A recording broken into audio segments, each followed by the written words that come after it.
जब एक शानदार स्पोर्ट्स गेम की बात आती है तो दुनिया भर के लोग झगड़े भुलाकर एक साथ आ जाते हैं, लेकिन भाई सारा मजा सिर्फ इंसान ही नहीं लूटते हैं। रेस में दौड़ने वाले ऑस्ट्रिच से लेकर पार्कोर के दीवाने पिल्लों तक सभी तरह के जानवरों को कंपटीशन करने में मजा आता है भाई। तो पहन लीजिए अपने रनिंग शूज और शुरू कर दीजिए स्ट्रेचिंग, क्योंकि हम देखने वाले हैं दुनिया में खेले जाने वाले कुछ गजब के एनिमल स्पोर्ट्स।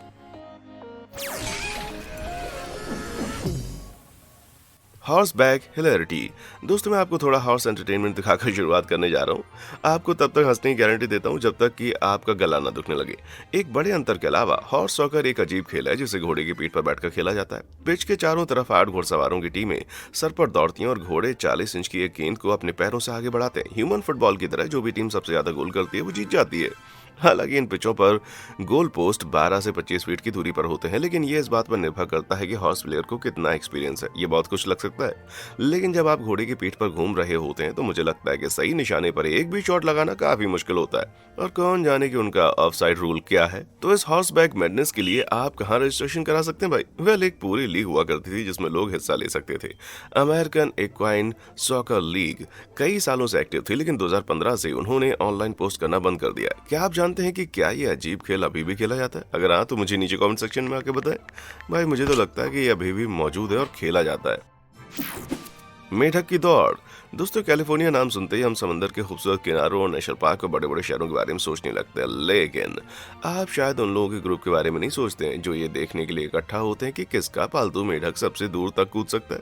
कैलिफोर्निया के कैलाब्रुस काउंटी फ्रॉग जंपिंग कंपटीशन में ठीक ऐसे ही होता है। हर साल हॉपर अपने सबसे अच्छे दोस्त मेढक के साथ कार्निवाल जैसे इस इवेंट में हिस्सा लेने के लिए इकट्ठा होते हैं। रूल सिंपल है, हर मेढक को लॉन्चिंग पैड पर रखा जाता है और मालिक, जिन्हें फ्रॉग जॉकी कहा जाता है, अपने मेढक को छुए बिना उसे सबसे दूर छलांग लगाने के लिए मनाने की कोशिश करते हैं। आमतौर पर इसका मतलब होता है चिल्लाना, स्टेज को पीटना, बहुत जोर से चिल्लाना।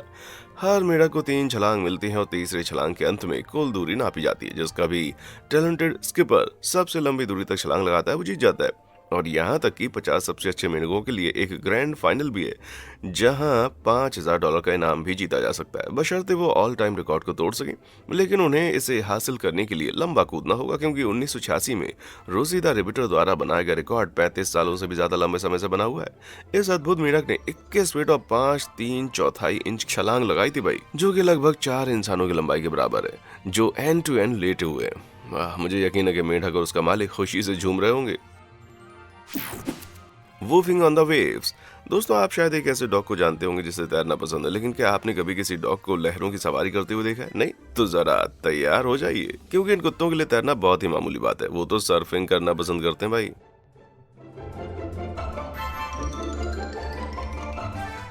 कई शानदार डॉग्स के खिलाफ कंपटीशन में हिस्सा लेने के लिए मालिक अपने पालतू कुत्तों को बोर्ड पर बैलेंस बनाना सिखाते हैं, और जब वो लहरों पर जाने के लिए तैयार हो जाते हैं तो उन्हें एक अलग ही एटीट्यूड अपना लेने के लिए जाना जाता है, क्योंकि वो जानते हैं कि वो दूसरे डॉग से अलग हैं। रुकिए, क्या इसका मतलब यह है कि वो सनग्लासेस पहनना शुरू कर देते और अकड़ कर इधर उधर घूमते रहते हैं?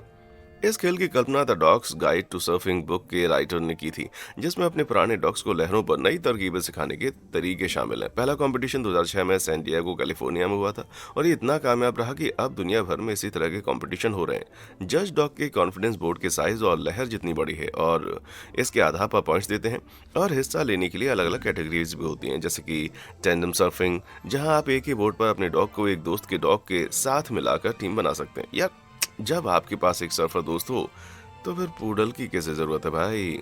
तो दोस्तों जब तक वो डॉग सर्फिंग में मस्त है, क्यों ना आप नीचे दिए गए लाइक और सब्सक्राइब बटन को दबा के थोड़ी मस्ती कर ले। मुझे लगता है कि ये डॉग को सर्फिंग करना सिखाने से कहीं ज्यादा आसान है। All done, great. तो हमारा अगला अजीब गेम कौन सा है? Fast and futuristic. दोस्तों अमेरिका कई रीति रिवाजों वाला देश है, जैसे कि 4 जुलाई को की जाने वाली आतिशबाजी, थैंक्सगिविंग टर्की और हैलोवीन के लिए तैयार होना। लेकिन ऑस्ट्रिच रेसिंग जैसे कम मशहूर गेम के बारे में आप क्या कहेंगे? जी हाँ, लोग इन बड़े पक्षियों की पीठ पर चढ़कर घोड़ों की तरह उनकी सवारी करते हैं। आप माने या ना माने, 1800 के दशक में यह अजीब खेल पूरे अमेरिका में बहुत मशहूर था, खासकर फ्लोरिडा में। इसमें कोई हैरानी की बात नहीं है। ऑस्ट्रिच फार्म जिनके अपने रेस्ट्रैक हुआ करते थे पूरे देश में पाए जा सकते थे, और तब उनमें कोई भी हिस्सा ले सकता था। इन फार्म्स में आने वाले लोग 50 सेंट खर्च करके जानवरों की सवारी किया करते थे, जिनके सिर पर बैग रखे होते थे ताकि वो शांत रहे। फिर बैग को हटा लिया जाता था और ऑस्ट्रिच के दौड़ते ही लोग अपनी सुरक्षा के लिए उनको पकड़ लिया करते थे। दिलचस्प बात यह है कि उनके लंबे पैर एक ही कदम में 16 फीट तक की दूरी तय कर सकते हैं, जिनमें वो 43 मील प्रति घंटे की रफ्तार से दौड़ सकते हैं। लेकिन अगर उनकी पीठ पर सवार होना थोड़ा मुश्किल लगता है, तो लोग पंख वाले अपने इन साथियों द्वारा खींची गई गाड़ियों में भी बैठ सकते हैं भाई। भले ही अब उतना मशहूर नहीं है, लेकिन ये खेल आज भी दक्षिण अफ्रीका और यूनाइटेड स्टेट्स ऑफ अमेरिका दोनों में एंटरटेनमेंट का एक बहुत ही पसंद किया जाने वाला साधन है। इतना ज्यादा कि 2016 में एरिजोना में चैंडलर ऑस्ट्रिच फेस्टिवल में इसे देखने के लिए 1 लाख लोगों की भारी भीड़ इकट्ठी हो गई थी। लेकिन मिनेसोटा में 2012 की दौड़ में हेलमेट में लगे कैमरा के साथ ये फुटेज देखकर लगता है कि भाई मैं खुद ही ऑस्ट्रिच की सवारी कर रहा हूँ।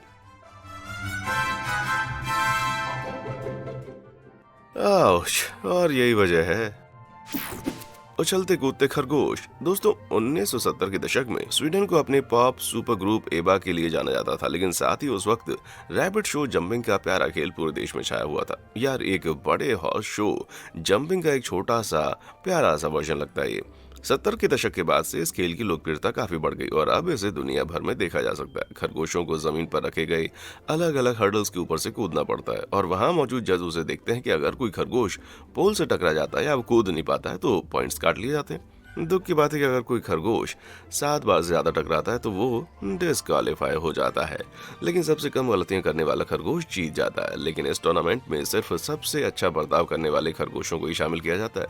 इसलिए भाई अगर आप सोच रहे हैं कि एक बहुत मोटा और झबरा खरगोश उतार कर आप बाकी खरगोशों को डरा कर इस जीत जाएंगे तो आप निराश हो जाएंगे। ऐसे सख्त नियम भी हैं जो किसी भी खरगोश को लोगों को काटने या दूसरों के प्रति आक्रामक होने से रोकते हैं। तो भाई इन खरगोशों के जीतने का एक ही तरीका है, छलांग लगाते हुए पहुंचो। पतलून और दहशत। दोस्तों कुछ खेल इतने अजीब होते हैं कि ये समझ पाना मुश्किल होता है कि उन्हें खेल कैसे कहा जा सकता है। ऐसे ये खेल है जिसे फेरेट लेगिंग के नाम से जाना जाता है। मध्यकालीन युग से यूनाइटेड किंगडम में खेला जाता रहा है। ये जैसा कि इसके नाम से पता चलता है, सर्फ रे पार्टिसिपेंट जिंदा फेरेट्स को लिख लेते हैं और उन्हें अपनी पेंट में डाल लेते हैं। फिर वो देखने के लिए इंतजार करते हैं कौन सबसे लंबे समय तक इन जानवरों को काटते हुए और खरोंचते हुए सहन कर सकता है। पेंट एंगल पर बंधी होती है ताकि फेरेट भाग न सके और उनमें से एक पैर से दूसरे पैर में जाने जितनी जगह होनी चाहिए। बाप रे, मैं ये कैसे भूल सकता हूँ कि फेरेट के पास अपने 34 तेज दांत और भयंकर पंजे होने चाहिए जिससे ज्यादा दर्द हो। दिलचस्प बात यह है कि लोग आज भी इस अजीब गरीब शौक में हिस्सा लेने के लिए वॉलंटियर करते हैं, लेकिन ये देखते हुए कि ये खेल कितना दर्दनाक होता है, क्या आप अंदाजा लगा सकते हैं कि फेरेट लेगिंग का वर्ल्ड रिकॉर्ड क्या है? 10 दर्दनाक मिनट शायद, या फिर 20। 1 घंटे से ज्यादा तो बिल्कुल नहीं है ना। ना, एक आदमी एक बार 5.5 घंटे तक ये सब कुछ झेलता रहा जबकि एक जानवर उसके नीचे के हिस्से से जूझ रहा था। यार मैं उम्मीद करता हूँ ये शोहरत और लोकप्रियता उसके निचले हिस्से को हुए नुकसान के लायक रही होगी। पलटियां मारते कबूतर। दोस्तों अगर आप कभी यूनाइटेड किंगडम के एक उदास शहर बर्मिंघम जाते हैं तो आपको आकाश में एक अजीब नजारा दिखाई दे सकता है। और नहीं, मैं सूरज की बात नहीं कर रहा, बल्कि ये रोलर पीजन्स हैं। ये अनोखी पलटियां जो वो मार रहे हैं ना, वो एक जेनेटिक डिसऑर्डर का नतीजा है जो उन्हें बीच हवा में रोक लेता है। जब ये पक्षी हवा में रुक जाते हैं तो जमीन की तरफ घूमते हुए नीचे गिरने लगते हैं, लेकिन डोंट वरी, जमीन पर गिरने से पहले वो ठीक हो जाते हैं और फिर ऐसे फड़फड़ाते हैं जैसे कुछ हुआ ही नहीं। तो भैया ये तो है पागलपन। और ये खेल कैसे बन गया? वेल, बर्मिंघम में ब्रीडर्स ने सालों से कबूतरों को चुनिंदा रूप से ब्रीड किया ताकि उन सभी में ये अजीब जेनेटिक खासियत हो। पक्षियों को उनके खरीदारों द्वारा एक दूसरे के साथ घूमना सिखाया जाता है और ट्रेनिंग के बाद वो कंपटीशन के लिए तैयार होते हैं। इनमें से सबसे बड़े कंपटीशन को वर्ल्ड कप फ्लाई के नाम से जाना जाता है। जी हाँ, इसके लिए सचमुच में एक वर्ल्ड कप भी है। दुनिया भर के पार्टिसिपेंट्स 20 रोलर्स की एक किट के साथ हिस्सा लेते हैं और कबूतरों को उनके बड़े परफॉर्मेंस के लिए एक ही साथ हवा में छोड़ देते हैं।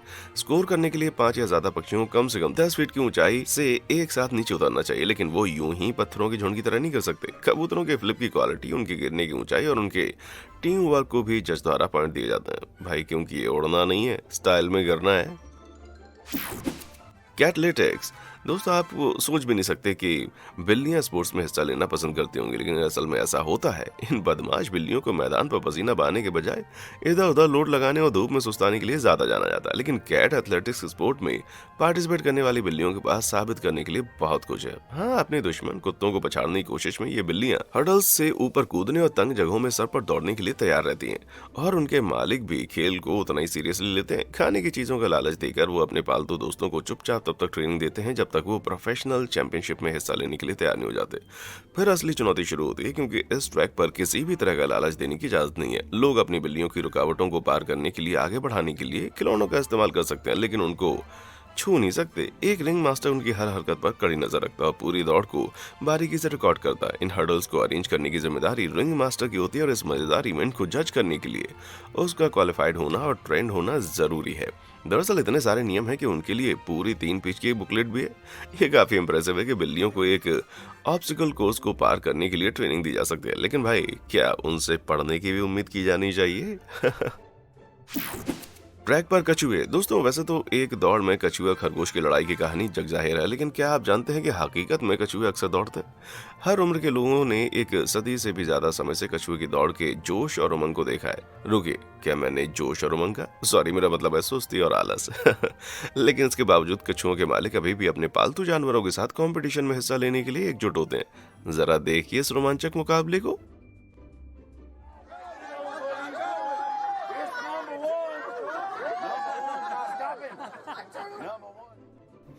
ये करीबी मुकाबला नहीं लग रहा था, है ना? लेकिन ये जानते हुए कि कुछ रेसर दावा करते हैं कि उनके कीमती कछुए 14 मील प्रति घंटे की शानदार रफ्तार तक पहुंच सकते हैं, मुझे यकीन है कुछ रोमांचक मुकाबले हुए होंगे, है ना? ये सुनने में जितना अजीब लगता है, यूनाइटेड स्टेट्स ऑफ अमेरिका में रिकॉर्ड की गई पहली रेस वाकई में बहुत अजीब थी। ऐसा कहा जाता है कि 7 बच्चों ने 1902 में शिकागो के एक लॉन में 7 विशाल कछुओं को उनके शैल के ऊपर बैठकर उन्हें दौड़ने की कोशिश की थी। जैसे कि ये काफी अजीब नहीं था। जैसे कछुए आगे बढ़ने लगे तो दूसरी तरफ खड़े लोगों ने उन्हें पत्ता गोभी दिखाकर सीधी लाइन में चलने के लिए ललचाने की भी कोशिश की, लेकिन तमाम कोशिशों के बाद भी जानवर बच्चों को खींचते हुए इधर उधर भाग गए। यार मुझे लगता है कि कछुओं को ट्रांसपोर्ट में इस्तेमाल न किए जाने की यही वजह है।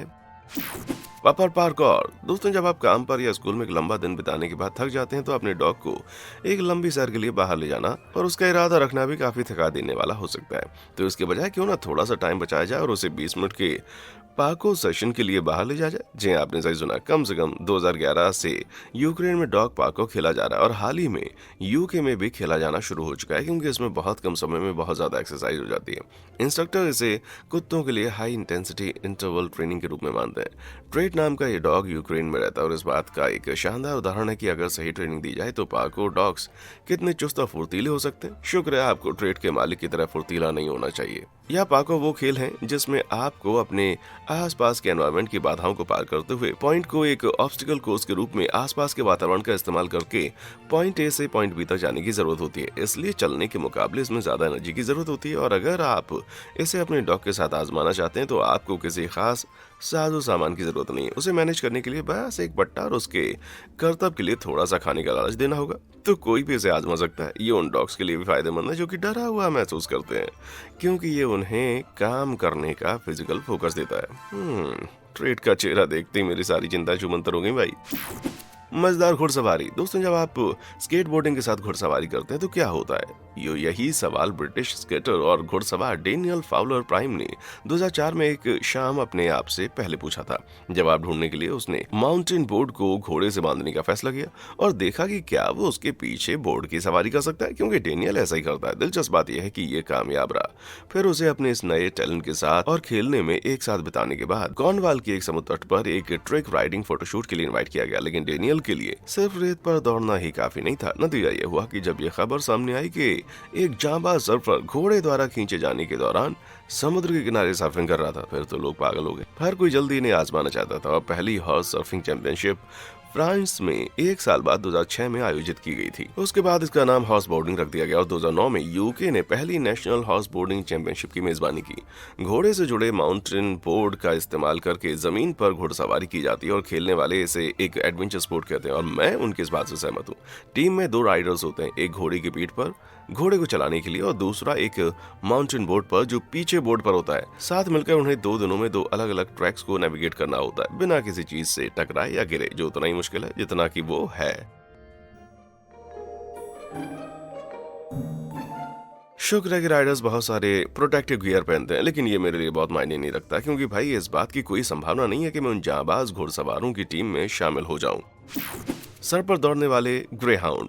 दोस्तों क्या आप बता सकते हैं कि कौन सा मशहूर घरेलू पालतू जानवर 45 मील प्रति घंटे की रफ्तार तक दौड़ सकता है? नहीं भाई, ये आपकी मम्मी का बर्थडे भूल जाने के बाद आपके पापा नहीं है, ये ग्रे हाउंड है, इसलिए इसमें कोई आश्चर्य की बात नहीं है कि इन अद्भुत स्प्रिंटर्स की रेस पूरी दुनिया में इतनी मशहूर है। कुत्ते कैनल की एक लाइन से शुरुआत करते हैं और जब दरवाजे खोले जाते हैं तो वो खतरनाक रफ्तार से बाहर आते हैं। एक आर्टिफिशियल चारा कुत्तों के सामने ओवल ट्रैक के चारों तरफ घूमता रहता है ताकि वो दौड़ते रहें। लेकिन सबसे पहले तो ग्रे हाउंड इतनी तेज रफ्तार से दौड़ते कैसे हैं?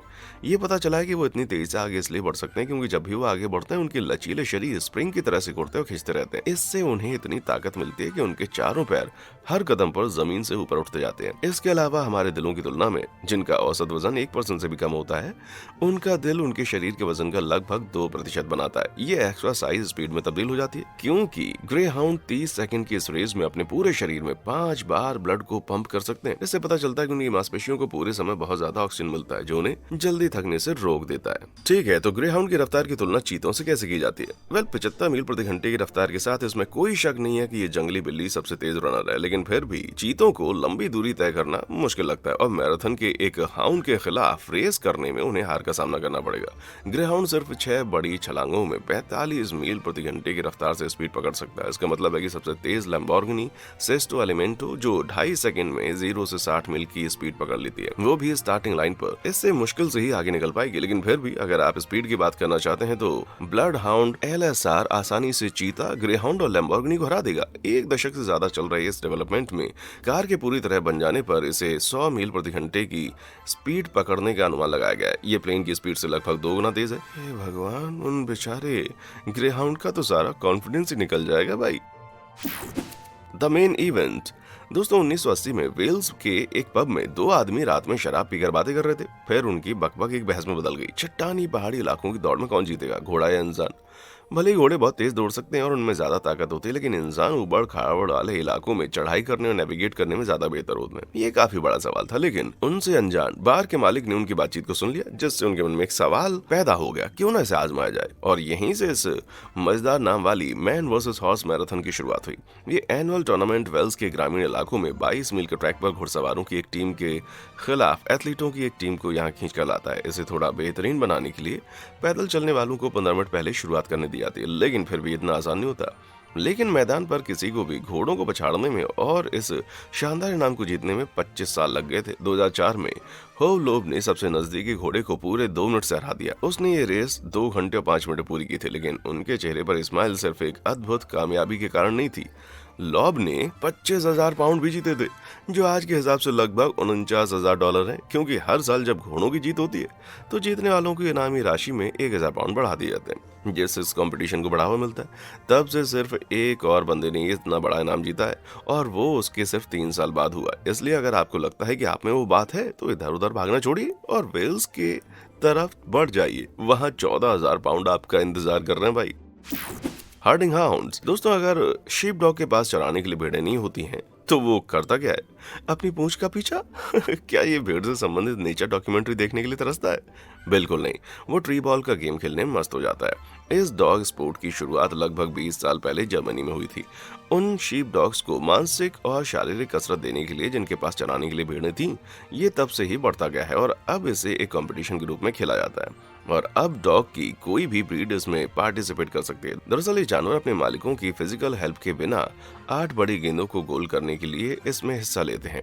इन मैचों की टाइम लिमिट होती है और जैसे जैसे प्लेयर इस टूर्नामेंट में आगे बढ़ते हैं, कंपटीशन और मुश्किल हो जाता है। टाइम लिमिट को कम किया जा सकता है, गेंदों को गोल से और दूर रखा जा सकता है या गेंदों को एक खास तरह से इकट्ठा भी करके रखा जा सकता है। इसके अलावा जज टीम वर्क और टाइमिंग के लिए पॉइंट्स देते हैं और बहुत ज्यादा भौंकने जैसी चीजों के लिए पॉइंट्स काट भी सकते हैं। कुत्तों को अच्छा खेलने के लिए एक्स्ट्रा ट्रेनिंग की जरूरत होती है, लेकिन वो इसके हर एक मिनट का मजा लेते हैं। तो अगर भेड़ों को चराने वाला डॉग शीप डॉग कहलाता है तो क्या ये इसे बॉल डॉग बनाता है? Dog diving dogs. दोस्तों, कुछ डॉग्स तैरना पसंद करते हैं तो कुछ को लहरों पर सर्फिंग करना बहुत पसंद है, लेकिन कुछ डॉग्स पानी में खेले जाने वाले एक अलग तरह के गेम को पसंद करते हैं जिसे डॉग डाइविंग कहा जाता है। हौसले से भरे डॉग ये देखने के लिए इसमें हिस्सा लेते हैं कि कौन एक ऊंचे प्लेटफॉर्म से पूल में सबसे लंबी छलांग लगा सकता है। उन्हें लुभाने के लिए उनके मालिक पहले पानी में खिलौना फेंकते हैं और कुछ कॉम्पिटिशन्स में कुत्ते को नीचे तक गोता भी लगाना पड़ता है और क्वालिफाई करने के लिए खिलौने को वापस लाना पड़ता है। ये ना सिर्फ बहुत ही मजेदार है, लेकिन अंत में पूल ही एकमात्र ऐसी चीज नहीं है जो कि गहरी है, क्योंकि ये मालिक और कुत्ते के बीच के रिश्ते को भी गहरा करता है। टूर्नामेंट के लिए तैयार होने के लिए मालिक और कुत्ते खिलौनों के साथ बहुत बार पानी के अंदर जाते हैं और अगर वो जिद्दी हैं तो उनकी मेहनत रंग ला सकती है। करंट वर्ल्ड रिकॉर्ड 2019 में साउंडर्स द विपेट द्वारा हासिल किया गया था, जिन्होंने वॉशिंगटन में कंपटीशन में 36 फीट की छलांग लगाई थी। ये मोटे तौर पर एक मीडियम साइज स्कूल बस जितनी लंबी है। भाई मुझे तो ये बहुत ही शानदार लगता है। स्लैम ट्रंक दोस्तों, थाईलैंड में कोह समूह के शांत आइलैंड पर बास्केटबॉल के कुछ दिग्गज रहते हैं जो कि अपने गेम के इस मुकाम में सबसे ऊपर है। लेकिन अगर आप लेब्रॉन जेम्स और माइकल जॉर्डन की उम्मीद कर रहे हैं तो जरा फिर से सोच लीजिए। ये दोनों खिलाड़ी टीवी पर आप जो देखते हैं उससे थोड़ा अलग हैं, क्योंकि टोक टेक और माली हाथी हैं। महीनों की कड़ी मेहनत और ट्रेनिंग के बाद इन दिग्गजों को अपने पिछले पैरों पर चलने और उस गेंद को सीधे बास्केट में पटकने के लिए सफलतापूर्वक ट्रेनिंग दी गई है। हालांकि ये कंपटीशन में नहीं खेलते, लेकिन ये अनोखी बात बताना तो बनता है भाई। और इस तरह के टैलेंट के साथ कौन जानता है, शायद NBA जल्दी उन्हें अपनी टीम में शामिल कर ले। बौने और ऊंट दोस्तों, 2004 में अमेरिका में एक विवादास्पद, सनसनीखेज और पूरी तरह से अजीब टेलीविजन शो प्रसारित हुआ टीवी पर, जिसमें कई प्रकार के कामों में इंसानों को जानवरों के खिलाफ अलग अलग चुनौतियों का सामना करते हुए दिखाया गया। और मैंने इनमें से सबसे अजीब को आखिरी के लिए बचा कर रखा है। तो तैयार हो जाइए सबसे मजेदार रिले रेस के लिए, जिसे शायद आपने पहले कभी नहीं देखा होगा। 4 बौने इंसान एक ऊंट को हराने के लिए कड़ी मेहनत करके दौड़ने की तैयारी करते हैं। भाई सच में ऐसा हुआ था? आपके अंदाजा लगाने के लिए ये अद्भुत छोटे लोग किसके खिलाफ तैयारी कर रहे थे। ऊंट 40 मील प्रति घंटे की रफ्तार से दौड़ सकते हैं। जमैका के रनर यूसेन बोल्ट ने 2009 में अब तक की सबसे तेज ह्यूमन स्पीड का रिकॉर्ड बनाया था, लेकिन वो सिर्फ 23 मील प्रति घंटे की रफ्तार का था। तो आप सोच सकते हैं कि बौनों को जीतने में बहुत मुश्किल होगी, है ना? आपने जितना सोचा होगा ये उससे काफी करीब था। पहले तो ऐसा लगता है कि ऊंट की धीमी शुरुआत के कारण रिले रेस आसानी से जीती जा सकेगी, लेकिन ये जल्दी से रफ्तार पकड़ लेता और उन्हें पार कर जाता है। पर जैसे ही लगता है कि रिले रेस खत्म हो गई है, आखिरी आदमी बैटन उठाता है और एक शानदार दौड़ लगाता है।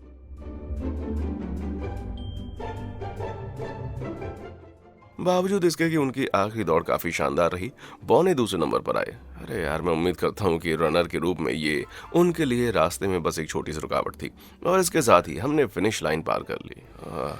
तो दोस्तों, आप इनमें से कौन सा अजीबोगरीब एनिमल स्पोर्ट्स को लाइव देखना पसंद करेंगे? क्या आप किसी ऐसे खेल के बारे में जानते हैं जो मेरी इस लिस्ट में शामिल नहीं है? मुझे नीचे कमेंट सेक्शन में आकर बताओ। देखने के लिए शुक्रिया।